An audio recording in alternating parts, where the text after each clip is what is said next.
Welcome to AP teaching classes. This is Aruna Chaudhary. Welcome है आप सभी का आपके अपने चैनल एपी टीचिंग क्लासेस पर। तो आज हम यहाँ पर स्टार्ट करने जा रहे हैं होम साइंस, जिससे ग्रह विज्ञान टीजीटी पीजीटी के संबंध में। और इसमें जो हम पहली जो यूनिट स्टार्ट कर रहे हैं, जो सबसे पहला यहाँ पर आपका टॉपिक रहेगा वो एक्सटेंशन एजुकेशन से रहेगा, क्योंकि इसमें भी काफ़ी सारी 3 यूनिट है इस वाली बुक में भी। स्पेशली अगर हम सिलेबस की बात करें तो उसमें एक पार्ट एक्सटेंशन का रहता है, एक्सटेंशन एजुकेशन, जिसे आप प्रसार शिक्षा कहते हैं। तो ये काफ़ी इंपॉर्टेंट यूनिट है अपने आप में, और इसके अंतर्गत भी 3 यूनिट आती है। तो काफ़ी मतलब ये ब्रॉड है पूरा सिलेबस, इसको सिक्वेंसली कवर अप करने की कोशिश करेंगे। और उम्मीद करती हूँ कि अगर आप जो है सीरियसली टीजीटी पीजीटी की आप अपनी तैयारी शुरू कर रहे हैं, क्योंकि एलटी में भी वैकेंसी आने वाली है, और आपका जो मतलब इससे पहले आपके सीटेट हुआ होगा, या फिर आप DSSB में अगर आप अपनी पीजीटी या फिर टीजीटी की तैयारी कर रहे हैं तो उसके लिए भी इक्वली हेल्प करेगा। दूसरा, अगर आप यूपी में तैयारी कर रहे हैं तो उसके लिए भी इक्वली हेल्प करेगा, क्योंकि सिलेबस दोनों का सेम होता है। ठीक है, तो सिलेबस में कोई डिफरेंस नहीं होता है, तो इसलिए जो लेवल होता है वो दोनों का सेम रहता है। और जो पीजीटी होता है, DSSB पीजीटी में थोड़ा सा मतलब जो क्वेश्चन होते हैं वो दूसरे एंगल से पूछे जाते हैं, लेकिन सिलेबस सेम ही रहता है। तो किस तरीके से क्वेश्चन को मॉडिफाई करके पूछते हैं यूपी में खासकर, और DSSB में, तो वो भी साथ साथ में जब क्वेश्चन हम डिस्कस करेंगे तो वो भी डिस्कस करेंगे। ठीक है, तो आज हम यहाँ पर थ्योरी से स्टार्ट करते हैं। आपका जो फर्स्ट टॉपिक रहेगा वो रहेगा प्रसार शिक्षा के अर्थ एवं उद्भव से, यानी इसके ओरिजिन कहाँ पर हुई, कैसे हुई। इससे बहुत क्वेश्चन आते हैं और ये काफ़ी इंपॉर्टेंट जो है यूनिट मानी जाती है। तो चलिए स्टार्ट करते हैं इसी के साथ में। उम्मीद करती हूँ कि आप चैनल पर आए हैं पहली बार तो चैनल को कर लेंगे सब्सक्राइब, क्योंकि आपको टाइम पर नोटिफिकेशन तो भी मिल जाएगा। तो चलिए समझते हैं कि प्रसार शिक्षा क्या है। प्रसार शिक्षा का अर्थ एवं उद्भव, meaning of origin and extension education. तो सबसे पहले एक यहाँ पर फेमस लाइन पढ़ेंगे, जो कथन है आइंस्टीन का। तो आइंस्टीन का कहना है कि मनुष्य से बढ़कर मनुष्य के लिए कोई भी वस्तु उपयोगी नहीं है। ये जो शब्द है वो किसके हैं? आइंस्टीन के हैं, और इन्हीं का संदर्भ अब आगे हम पढ़ेंगे। ठीक है, कई बार पूछ लिया जाता है। तो अब बात करेंगे कि संसार के ग्रामीण समस्याओं के समाधान की, यहाँ पर ध्यान देंगे शहरी की हम बात नहीं कर रहे हैं। प्रसार शिक्षा जो संबंधित है ग्रामीण समस्याओं से है, स्पेशली एक एक चीज को पॉइंट आउट करते हुए चलेंगे। तो संसार के ग्रामीण समस्याओं के समाधान की प्रमुख एवं सबसे बड़ी शैक्षणिक व्यवस्था, ये कैसी है? ये शैक्षणिक व्यवस्था है, ये कोई आर्थिक व्यवस्था नहीं है। ठीक है, सामाजिक व्यवस्था नहीं है, ये शैक्षणिक व्यवस्था है। यहीं से क्वेश्चन फॉर्मेट होते हैं, तो इसीलिए मैं अंडरलाइन कर रही हूँ हर चीज को। तो आप इसे निश्चित तौर पर बहुत ध्यान से पढ़ें। तो शैक्षणिक व्यवस्था प्रसार शिक्षा ही है। तो क्वेश्चन किस तरीके से बनते हैं आप समझ रहे होंगे। ठीक है, तो साथ साथ में इसी डेप्थ से चीजों को पढ़ते हुए चलेंगे। तो जो संसार के ग्रामीण समस्याओं के समाधान की जो प्रमुख एवं सबसे बड़ी शैक्षणिक व्यवस्था है वो है प्रसार शिक्षा। दूसरी बात करें कि प्रसार शिक्षा जो है, जिसे हम एक्सटेंशन एजुकेशन कहते हैं, इस शब्द का जो प्रयोग है सबसे पहले कहाँ पर किया गया था? तो इंग्लैंड में किया गया था, इंग्लैंड के कैम्ब्रिज विश्वविद्यालय में। कब किया गया ये भी क्वेश्चन पूछ लिया जाता है। तो 1873 में किया गया। ठीक है, कब किया गया? 1873 में किया गया था। ठीक, कहाँ पर किया गया? तो आप कहेंगे कि इंग्लैंड के कैम्ब्रिज विश्वविद्यालय में किया गया। ठीक, ये क्वेश्चन क्लियर यहाँ से हो जाएगा आपका। अब बात करें कि इससे जो ये जो शिक्षा है, प्रसार शिक्षा है, इसका उद्देश्य क्या है? इसका उद्देश्य ये है कि विश्वविद्यालयों की शैक्षिक उपयोगिता को जनता तक पहुंचाना, यानी कि हम जो बच्चों को पढ़ाते हैं शिक्षा मतलब किस प्रकार से ग्रामीण जीवन को हम अच्छा बना सकते हैं, या अगर हम उनको ये शिक्षा देते हैं तो ये शिक्षा जनता तक भी तो पहुंचनी चाहिए। जनता तक नहीं पहुंचेगी तो शिक्षा का लाभ क्या हुआ? ठीक है। दूसरा, इसीलिए इसे विश्वविद्यालय शिक्षा प्रसार आंदोलन के रूप में जाना जाता है। तो शिक्षा जो प्रसार शिक्षा है उसको किस रूप में जाना जाता है? तो उसे जाना जाता है शिक्षा प्रसार आंदोलन के रूप में, शिक्षा प्रसार आंदोलन के रूप में जाना जाता है। ठीक है, बात क्लियर होगी। बात करें इसकी कि प्रमुखता जो है, इसे मतलब पहले क्या है कि इसको शिक्षा प्रसार के रूप में जाना जाता था, बाद में इसको जो जाने लगा इसे कृषि प्रसार व्याख्यान के रूप में जाने लगा। ये आप नोट करके रखेंगे, बहुत ज्यादा इंपॉर्टेंट है। पहले इसे जाना जाता था विश्वविद्यालय शिक्षा प्रसार आंदोलन के रूप में। ठीक, लेकिन अब जो बाद में मतलब उसको जाने लगा किस रूप में? कृषि प्रसार व्याख्यान के रूप में, यानी कि कृषि को किस प्रकार से अच्छा बनाया जा सकता है उसकी व्याख्या के रूप में जाना जाने लगा। ठीक, बात करें कि प्रसार शिक्षा के प्रथम निदेशक कौन थे यहाँ पर, तो कौन थे, माउंटेन थे। ये क्वेश्चन डायरेक्ट पूछ लिया जाता है कि प्रसार शिक्षा के प्रथम निदेशक कौन थे, तो माउंटेन थे। विश्व में सर्वप्रथम प्रसार शिक्षा के सिद्धांतों एवं तत्वों की रूपरेखा प्रस्तुत की गई थी 1885 में। ये ध्यान देंगे आप, प्रसार शिक्षा जो शब्द प्रयोग में लाया गया था वो 1873 में प्रयोग में लाया गया था, लेकिन अगर बात करें इनके इसके सिद्धांत और इसकी रूपरेखा जो बनाई गई थी प्रसार शिक्षा की, वो कब बनाई गई थी, 1885 में। कब, इसी सन में घटना भी हुई थी जैसे कांग्रेस की स्थापना हुई थी, तो इस तरीके से आप लिंक करके याद रख सकते हैं। ठीक है, कांग्रेस का हालांकि यहाँ पर कोई संबंध नहीं है, लेकिन अगर आप जो है ऑब्जेक्टिव वनडे के लिए ऑब्जेक्टिव पढ़ते हैं तो आपने ये तो मतलब अभी तक आपको पता होगा। तो विश्व में सर्वप्रथम जो है प्रसार शिक्षा के सिद्धांतों तथा तत्वों की रूपरेखा प्रस्तुत की गई थी 1885 में। क्लियर। अब बात करें इसके अर्थ की, इसका अर्थ क्या है प्रसार शिक्षा का। अगर हम अर्थ की बात करें तो विशेषकर आधुनिक गांव के संदर्भ में प्रसार शिक्षा का जो आधार है वो ग्रामीण जीवन है ना।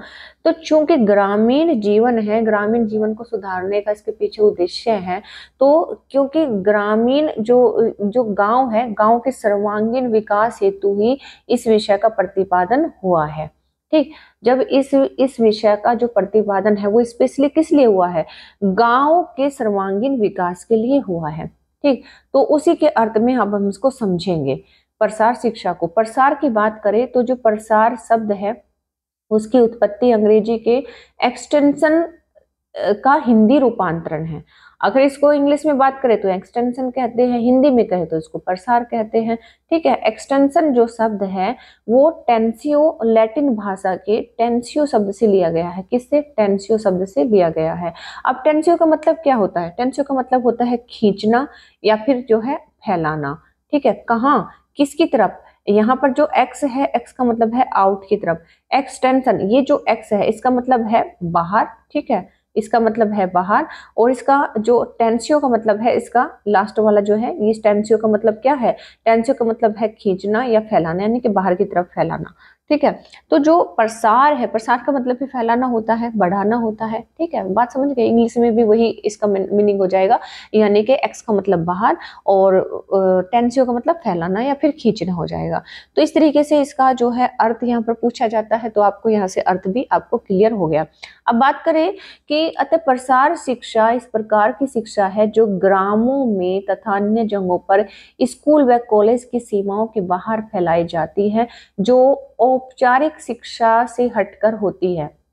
विद्यालयों में, कॉलेजों में जो शिक्षा दी जाती है वो औपचारिक मानी जाएगी, फॉर्मल मानी जाएगी, लेकिन उसी शिक्षा को अगर हम बाहर फैलाने लगे, बाहर ग्रामीण लोगों तक पहुंचाने लगे, तो वो ढंग उसको फैलाने का अगर अब देखा जाए तो औपचारिक रूप से हम हर एक ग्रामीण को लाकर तो क्लास में शिक्षा नहीं दे सकते ना, तो उन तक हमें जाना पड़ेगा, उन तक पहुंचना पड़ेगा और उनके पास में जाकर ही हमें ज्ञान देना पड़ेगा, बतानी पड़ेगी कि फसल को आप किस तरीके से अच्छे तरीके से उगा सकते हैं, या फिर जो है अपने ग्रामीण जीवन को आप उसके स्तर को किस तरीके से अच्छा बना सकते हैं।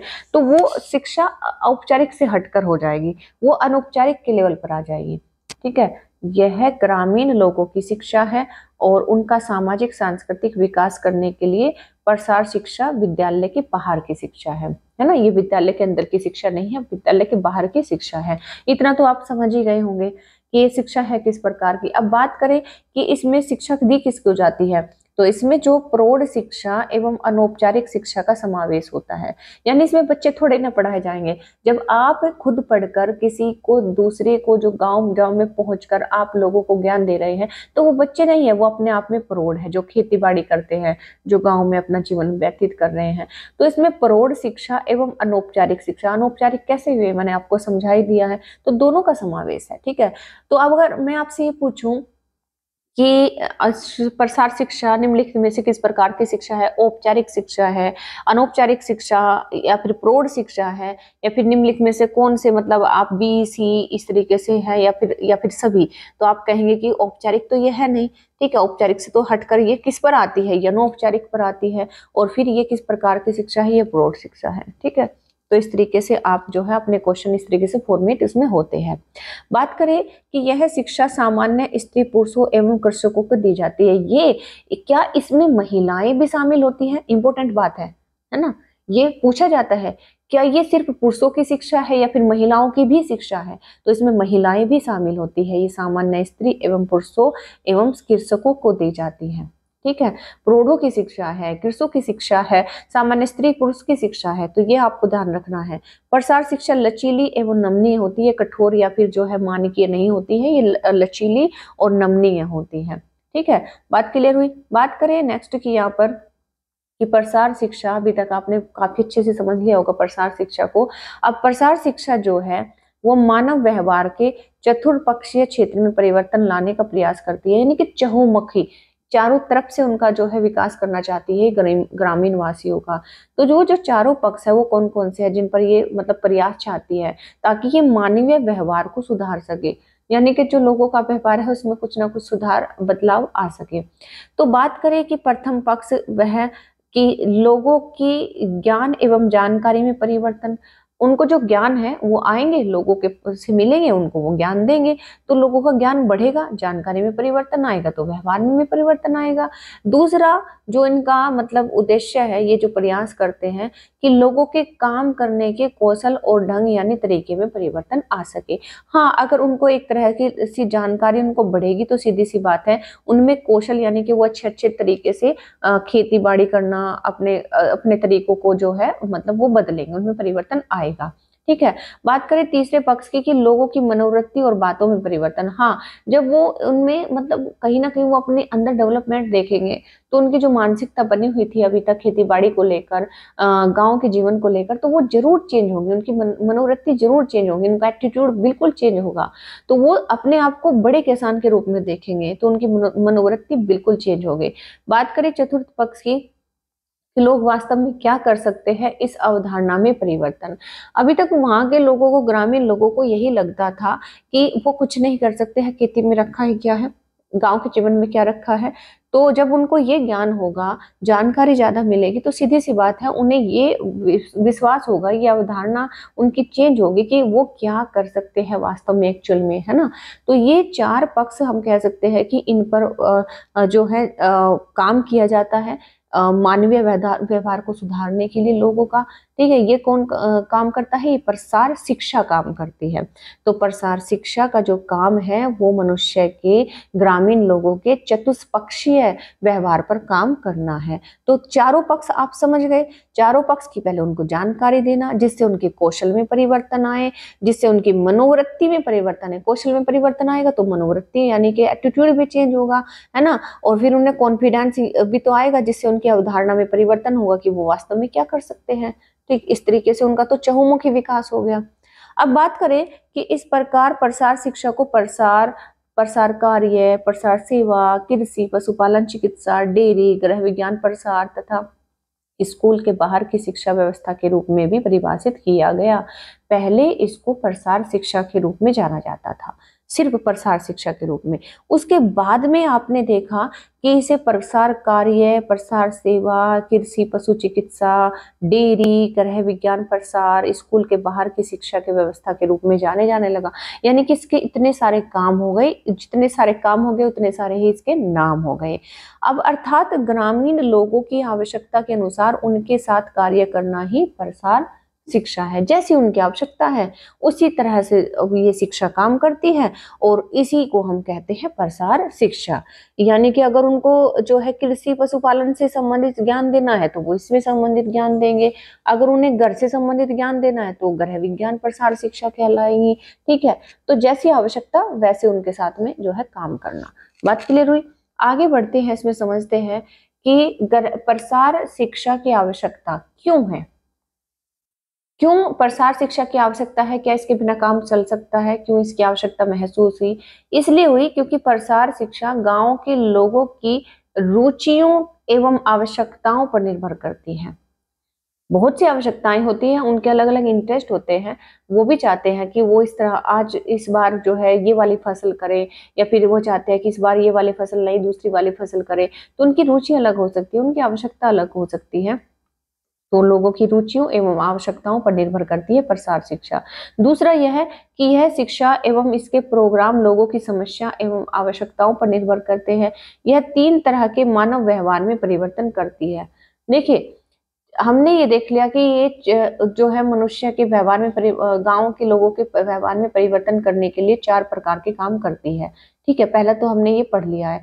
तीसरा, अब नेक्स्ट हम ये पढ़ेंगे कि ये जो व्यवहार में परिवर्तन करती है तो उनकी मतलब जैसे कि हमने पढ़ा था तो 4 प्रकार की चीजें पढ़ी थी, जिससे कि उनके ज्ञान में परिवर्तन पड़ा था, उनकी योग्यता में परिवर्तन पड़ा था और उनके व्यवहार एवं अनुभव में परिवर्तन पड़ा था। तो ये अलग से भी पूछ लेता है कि निम्नलिखित में से प्रसार शिक्षा मानव व्यवहार में परिवर्तन कौन से पक्ष में नहीं करती है, या फिर कौन से पक्ष में करती है, तो उसमें सभी दे देगा।